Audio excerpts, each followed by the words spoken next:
بسم اللہ الرحمن الرحیم.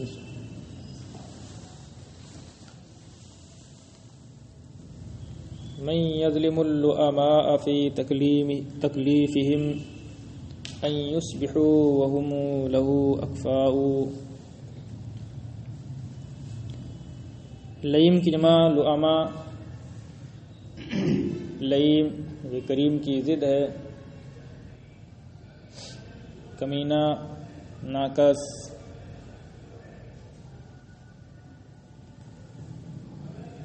کلفہ یکلفو کا معنی ہوتا ہے مکلف بنانا. اکفا کفؤن کی جمع ہے. کفؤن کا معنی ہمسر.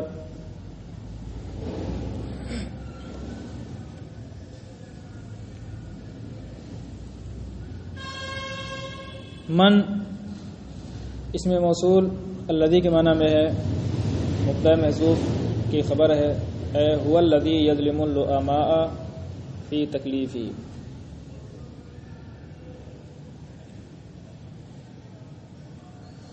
یصبحو یہ تامہ بھی ہو سکتا ہے، ناقصہ بھی ہو سکتا ہے. اگر تامہ ہو تو واو ضمیر فاعل، اور وَهُمُ لَهُ أَكْفَاءُ یہ حال ہوگا اسی سے. اور ناقصہ ہو تو واو ضمیر اسم، اور وَهُمُ لَهُ أَكْفَاءُ یہ حال قائم مقام خبر. میرا ممدوح وہ ہے جو کمینوں پر ظلم کرتا ہے، انہیں اس بات کا مکلف بنانے میں کہ وہ اس کا ہمسر ہو جائیں. میرا ممدوح وہ ہے جو ناقصوں پر ظلم کرتا ہے، انہیں اس بات کا مکلف بنانے میں کہ وہ اس کا ہمسر ہو جائیں.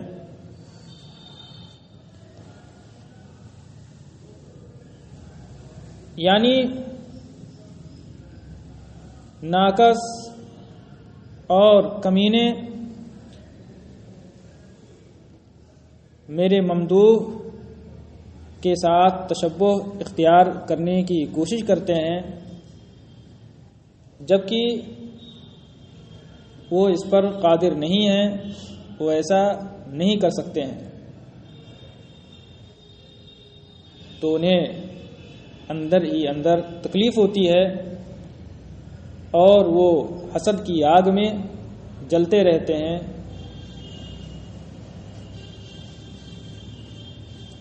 گویا کہ ممدوح ان پر ظلم کرتا ہے، اس بات کا مکلف بنا کر کے کہ وہ اس کی طرح ہو جائیں، جود و سخا والے اور بلند و مقام و مرتبہ والے ہو جائیں. تو یہ چونکہ تکلیف مالا یطاق ہے، ایسا وہ کر نہیں سکتے. گویا کہ ممدوح ان پر ظلم کرتا ہے.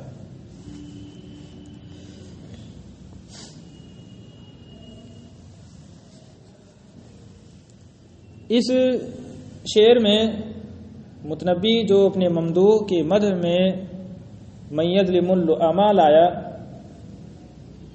تو ناقدین نے اس پر نقد کیا ہے کہ کامل مدح اس صورت میں ہوتی جبکہ لؤماء کے بجائے کرما لاتا. من یظلم الکرماء فی تکلیفہم، یعنی فیاضوں شرفا پر ظلم کرتا ہے، انہیں اس بات کا مکلف بنانے میں کہ وہ اس کا ہمسر ہو جائے. یعنی جو فیاض اس کے زمانے میں ہیں، شرفا ہیں، وہ اس کے جیسے نہیں ہو سکتے ہیں. جو ناقص ہیں، بخلا ہیں، کمینے ہیں، ان سے تو افضل ہی ہے، وہ تو کبھی بھی نہیں ہو سکتے ہیں. کامل مد اس صورت میں ہوتی جب لؤماء کے بجائے کرما ہوتا.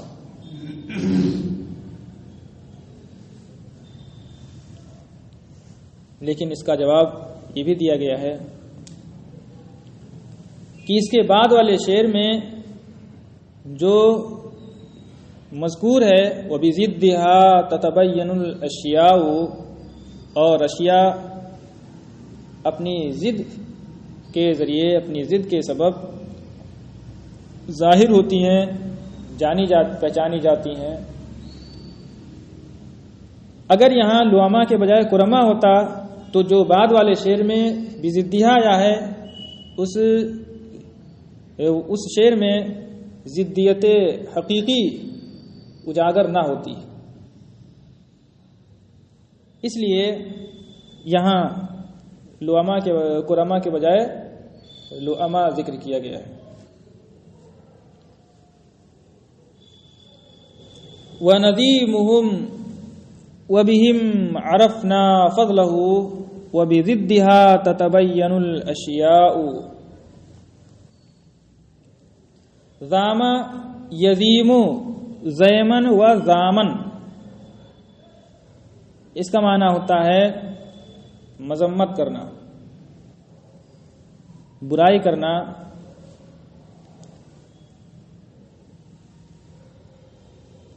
تبینہ یا تبینو معنی ظاہر ہونا، اشکارا ہونا۔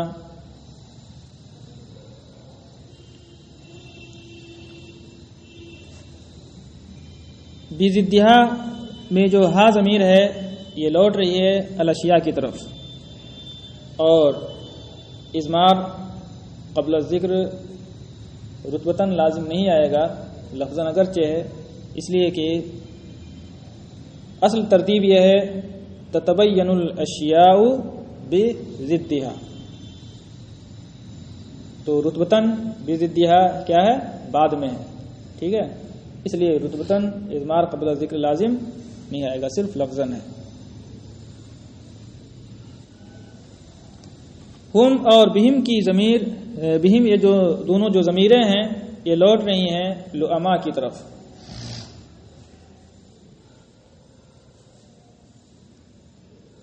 اور ہم ان کی مذمت کرتے ہیں، حالانکہ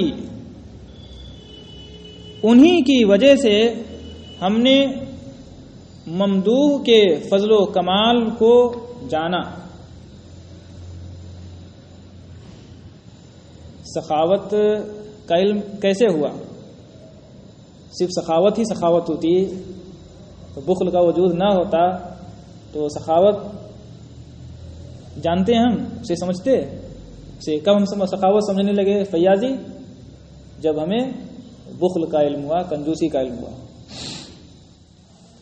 ٹھیک ہے۔ وہی کہتا ہے اور ہم ان کی مذمت کرتے ہیں، یعنی بخیلوں ناقصوں کی ہم مذمت کرتے ہیں، حالانکہ انہی کی بدولت ہم نے ممدوح کے فضل و کمال کو جانا ہے۔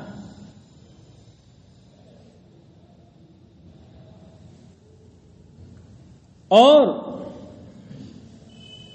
اشیاء اپنی ضد کی بدولت ظاہر ہوتی ہیں، اشیاء اپنی ضد ہی کے ذریعے جانی پہچانی جاتی ہیں۔ جیسے سخاوت کا ظہور کیسے ہوا؟ بخل کے وجود سے۔ جہل، علم، تاریکی، اجالا، ٹھیک ہے، تو چیزیں اپنی ضد سے جانی اور پہچانی جاتی ہیں۔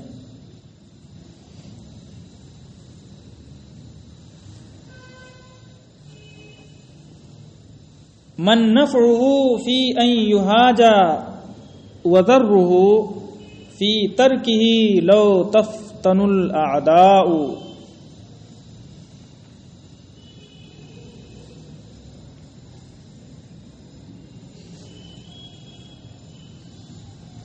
یہ من یا تو خبر ہے مبتدا محذوف کی، یعنی ہوا من نفعه، اور یا تو ما قبل والے من سے بدل واقع ہے۔ حاجہ یہیجو اس کا معنی ہوتا ہے برانگیختہ کرنا، مشتعل کرنا، بھڑکانا. اسی سے یحاجو ان یحاجا یہ مجہول کا صیغہ ہے.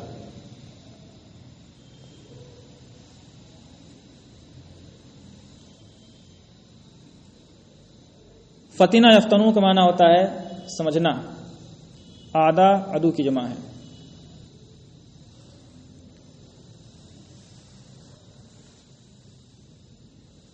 اور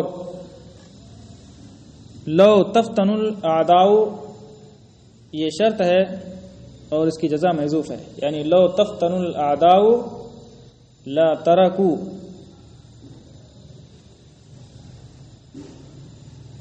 الحرب معه. اور اگر لو شرطیہ نہ ہو بلکہ تمنی کے معنی میں ہو تو ایسی صورت میں کسی حذف کی ضرورت نہیں پڑے گی.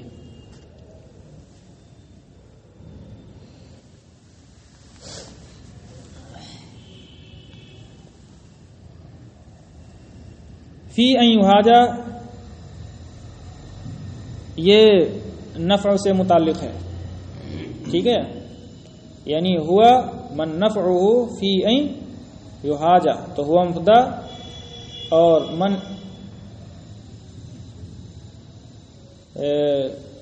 یہ بدل ہو جائے گا، یہ تو بدل ہوگا اس سے ما قبل والے من سے، ٹھیک ہے، اور وہ خبر واقع ہے تو یہ بھی خبر ہی کے درجے میں ہوگا. اور یہ بھی کر سکتے ہیں کہ یہاں پر مبتدا محذوف مانے اور من نفعه فی ان یحاجا یہ خبر فی نفعه سے متعلق، نفع سے متعلق ہوگا. وہ ایسا ہے کہ جس کا نفع اس میں ہے کہ اسے بھڑکایا جائے، مشتعل کیا جائے.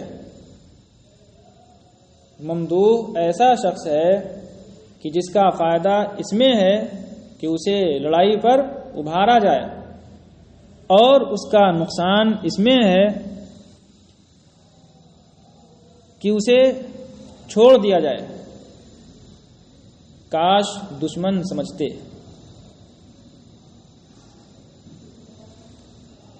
یعنی ممدوح کو اس کے دشمن لڑائی پر جب اکساتے ہیں تو اسے فائدہ حاصل ہوتا ہے کہ جب وہ اپنے دشمنوں سے لڑتا ہے تو اسے غنیمتیں ملتی ہیں، مال و دولت حاصل ہوتی ہے.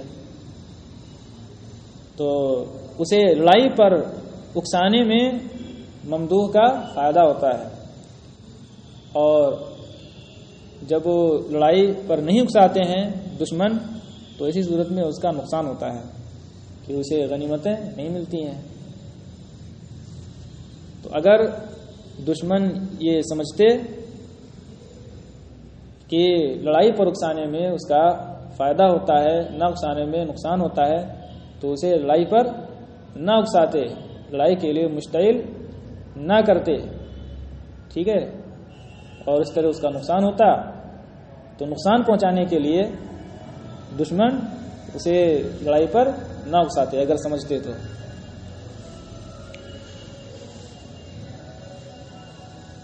وہ ایسا ہے کہ جس کا نفع اس میں ہے کہ اسے لڑائی پر اکسایا جائے اور اس کا نقصان اس کے ترک میں ہے. اگر دشمن سمجھتے تو ایسا نہ کرتے.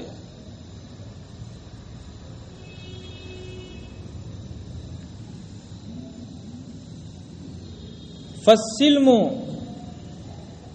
یکسر من جناح مالہ بنوالہ ما تجبر الہیجاء.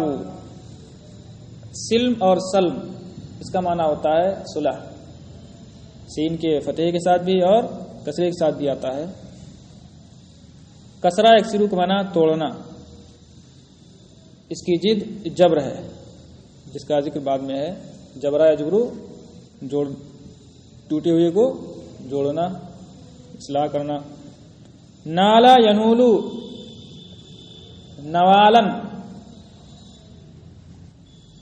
اس کا معنی ہوتا ہے دل کھول کر کے دینا. نالا فلانن العطیۃ او بالعطیہ، کسی کو عطیہ دینا. نوال کا معنی عطیہ، ہیجا کا معنی جنگ، لڑائی.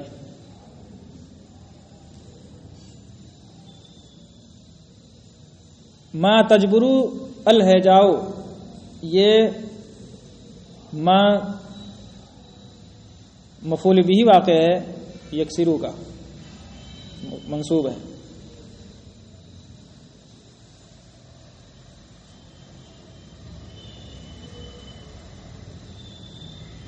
اس شعر میں اس کی وضاحت ہے جو اس سے پہلے والے شعر میں آیا، اس کے معنی کی کہ جنگ سے اسے فائدہ حاصل ہوتا ہے اور جنگ نہیں کرتا ہے، دشمنوں سے نہیں لڑتا ہے تو اسے نقصان ہوتا ہے. اسی کی وضاحت ہے. تو صلح اس کے مال کے دو بازوؤں سے اس کے جود و سخا کے سبب اتنا توڑ دیتی ہے جتنا جنگ جوڑتی ہے. تو صلح اس کے مال کے دو بازوؤں سے جود و سخا کے سبب اتنا توڑ دیتی ہے جتنا کہ جنگ جوڑتی ہے. یعنی جب دشمنوں سے جنگ کرتا ہے اور مال غنیمت ہاتھ آتا ہے تو صلح کے ایام میں وہ سب دے ڈالتا ہے، منگتوں کو عطیہ دے کر کے اسے ختم کر دیتا ہے.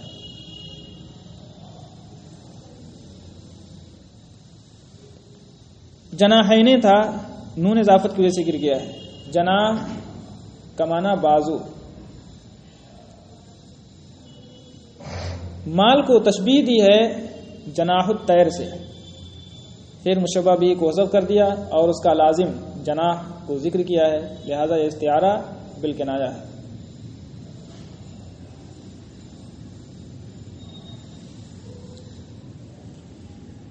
یعطی فتعطى من لها یدہ اللها وترى برؤیت رأیہ الآراء.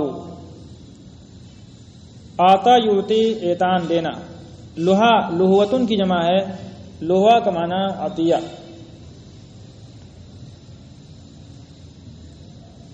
رائے آرا واحد جمع دونوں ہے.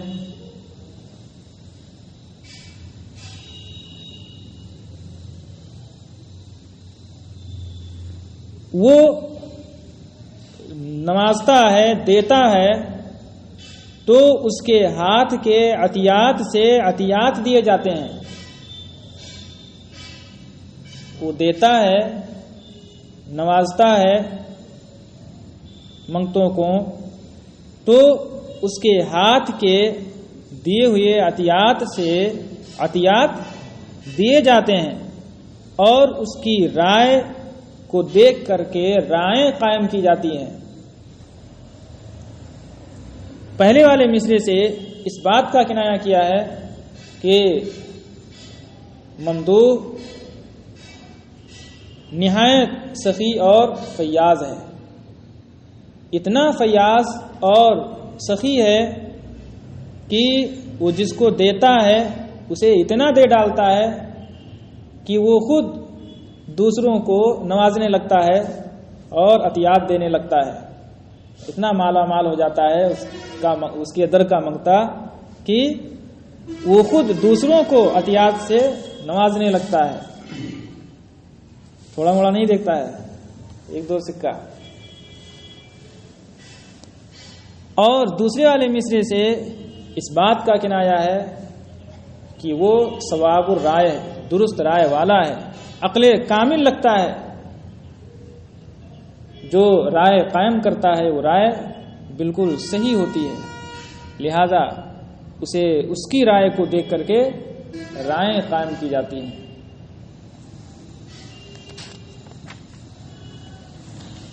متفرق الطعمین مجتمع القوا فکأنہ السراء والضراء۔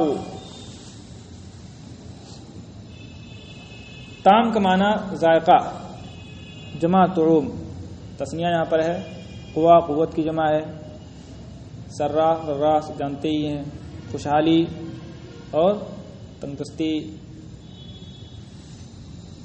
بدحالی۔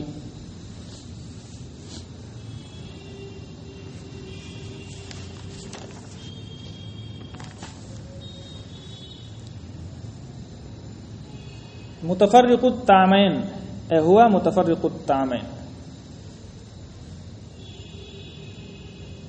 ممدوح دو الگ الگ ذائقے والا ہے،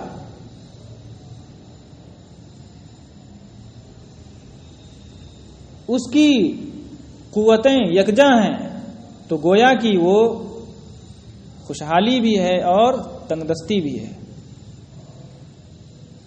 یعنی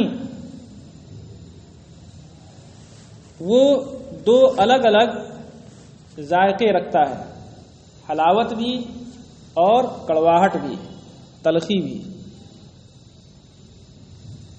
دوستوں کے لیے تو وہ حلاوت رکھتا ہے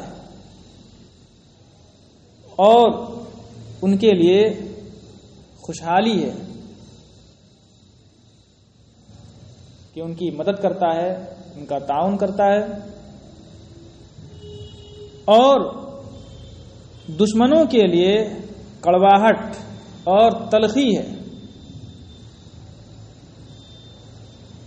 کہ ان کے لیے بدحالی کا سبب ہے، ان سے جنگ کرتا ہے تو ان کا مال لوٹتا ہے، ان کی جائیداد لوٹتا ہے اور اولاد کو غلام بناتا ہے، تو دشمنوں کے لیے بدحالی ہے۔ الگ الگ ذائقے والا، الگ الگ اوصاف ہونے کے باوجود اس کی ذات ایک ہے کہ اس کے عزائم میں اتحاد ہے، کہ اس کے کارنامے جو ہوتے ہیں وہ کامل عزم کے ساتھ پختہ رائے سے صادر ہوتے ہیں۔ اس کے اوصاف تو اگرچہ مختلف ہیں لیکن اس کی ذات ایک ہے کہ اس کے جو افعال ہوتے ہیں، اس کے کارنامے جو ہوتے ہیں، وہ عزم محکم اور پختہ رائے سے صادر ہوتے ہیں۔ ایسا نہیں کہ کوئی فیصلہ کرے کسی کام کا پھر بعد میں نہیں یہ نہیں دوسرا ہونا چاہیے، پھر بدل جائے، ایسا نہیں۔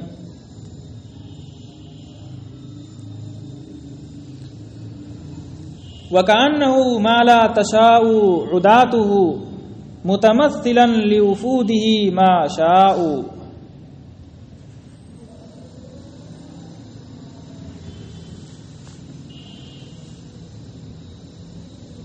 عدات یہ عادن کی جمع ہے، جیسے قاضن کی جمع قضات ہے، اور وفود یہ وفد کی جمع ہے، اور وفد وافد کی جمع ہے۔ وفدا یفدو، وافد کا معنی ہوتا ہے آنے والا، اس سے جمع وفد، جیسے صاحب کی جمع صحب۔ وفد کسی باحیثیت یا صاحب اقتدار کے پاس کسی خاص مقصد کے تحت آنے والی جماعت کو کہا جاتا ہے۔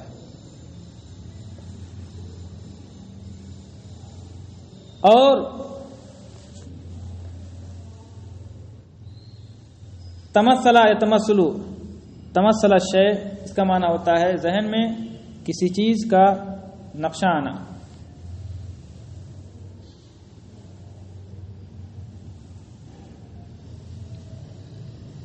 ما شاؤ یہ متمثلاً کا مفعول بھی ہے، ما شاؤ یہ منصوب ہے،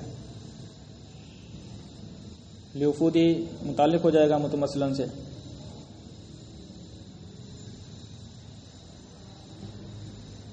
اور متمثلاً کانہو کی ضمیر سے حال واقع ہے، اس میں عامل معنی تشبیہ ہے. اور گویا کہ وہ ممدوح وہی ہوتا ہے جو اس کے دشمن نہیں چاہتے ہیں، اس حال میں کہ اپنے پاس آنے والوں کے لیے اسی کا پیکر مجسم ہوتا ہے جو وہ چاہتے ہیں. اور گویا کہ ممدوح وہی ہوتا ہے جو اس کے دشمن نہیں چاہتے ہیں، اس حال میں کہ وہ اپنے پاس آنے والوں کے لیے اسی کا پیکر مجسم ہوتا ہے جو وہ چاہتے ہیں. یعنی دشمن تو یہ چاہتے ہیں کہ انہیں ذلیل نہ کرے،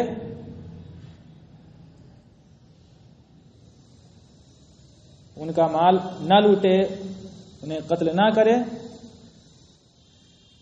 تو وہ وہی کرتا ہے، انہیں ذلیل کرتا ہے. اور منگتے اس کے در پر آنے والے یہ چاہتے ہیں کہ وہ ان کی امداد کرے، انہیں عطیہ دے، ان کی عزت کرے، تو انہیں ان کے ساتھ اسی طرح پیش آتا ہے، انہیں عزت دیتا ہے، عطیات سے نوازتا ہے، مالا مال کر دیتا ہے. یا ایھا المجدی علیہ روحہ اذ لیس یأتیہ لہ استجداء. اجدا جدی اجدان کا معنی ہوتا ہے عطا کرنا، عطیہ دینا. اور استجدان کا معنی عطیہ مانگنا، امداد طلب کرنا.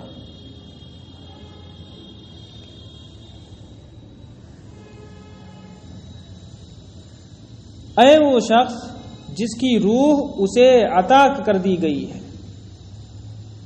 اس لیے کہ اس کے پاس اس کی مانگ نہیں آتی ہے. لہا کی ضمیر کس کی طرف لوٹ رہی ہے؟ روح کی طرف. روح کیا ہے؟ مؤنث سمائی ہے. اے وہ شخص جسے اس کی روح عطا کر دی گئی ہے، اس لیے کہ اس کے پاس روح کی جان کی مانگ نہیں آتی ہے. یعنی منگتے آتے ہیں تو انہیں خوب نوازتا ہے. اتنا بڑا سخی اور فیاض ہے کہ اگر جان بھی کوئی سائل مانگتا تو اسے بھی دے دیتا. تو جان کی مانگ نہیں آتی ہے،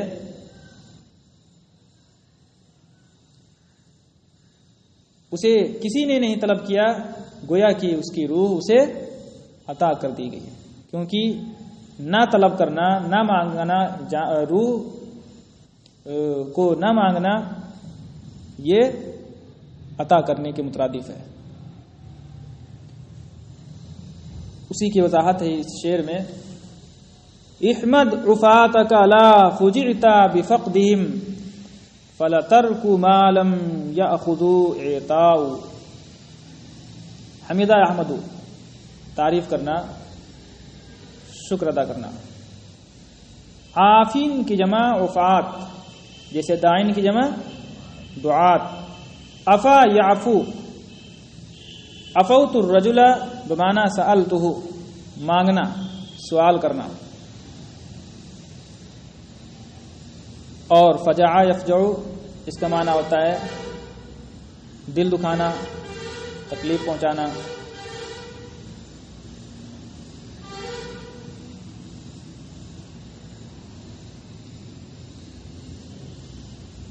تو اپنے منگتوں کی تعریف کر، تو اپنے منگتوں کا شکر ادا کر، ان کی نایابی کے ذریعے تجھے تکلیف نہ پہنچائی جائے. یہ جملہ دعائیہ ہے، اس لیے کہ اس چیز کو چھوڑ دینا جسے انہوں نے نہیں لیا عطا کرنا ہے. اے وہ شخص جسے اس کی روح عطا کر دی گئی ہے اس لیے کہ اس کے پاس اس کی مانگ نہیں آتی ہے، تو اپنے منگتوں کا شکر ادا کر. ان کی نایابی کے ذریعے تجھے تکلیف نہ پہنچائی جائے. یہ جملہ مترجہ ہے، ٹھیک ہے، دعائیہ، اس لیے کہ اسے چھوڑ دینا جو انہوں نے نہیں لیا عطا کرنا ہے. یعنی تو اتنا بڑا فیاض اور سخی ہے کہ اگر منگتے تیری جان کو مانگنے کے لیے آتے تو اپنی جان بھی تو دے ڈالتا، کیونکہ تو کسی بھی سائل کو محروم نہیں کرتا ہے، یہاں تک کہ جان کی بھی مانگ آتی تو اسے تو دے ڈالتا. تو اپنے منگتوں کا اس بات پر شکر ادا کر کہ انہوں نے جان کی مانگ نہیں کی. تو جان کی مانگ نہ کرنا یہ جان عطا کرنے کے مترادف ہے، لہذا تو اپنے منگتوں کا شکر ادا کر. پھر جملہ دعائیہ ہے کہ ان کی نایابی سے تجھے تکلیف نہ پہنچائی جائے. یعنی منگتے جب تیرے در پر آتے ہیں مانگنے کے لیے تو اس سے تجھے سرور حاصل ہوتا ہے، تجھے خوشی حاصل ہوتی ہے، اور جب نہیں آتے ہیں سائل تو اس سے تجھے تکلیف ہوتی ہے. لہذا سائلین کی غیر موجودگی سے تجھے تکلیف نہ ہو، یعنی اللہ تعالیٰ تجھے تکلیف نہ پہنچائے، یہ صدمہ کبھی نہ پہنچائے.